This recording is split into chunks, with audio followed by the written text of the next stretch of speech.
Hi guys, this is Aileen with Lash. I just want to show a little video on how to actually clean your lashes. So there's a couple different options. The one that I like is the brush and shampoo.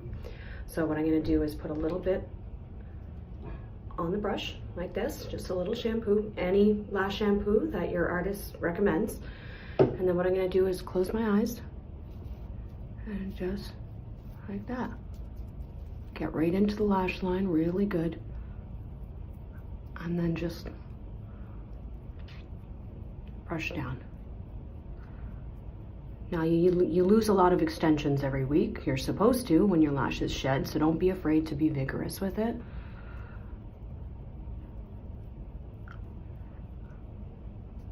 It's tear-free, okay? And then just use a little bit of water.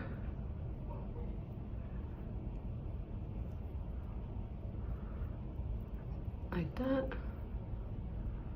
And then you're gonna pat them dry.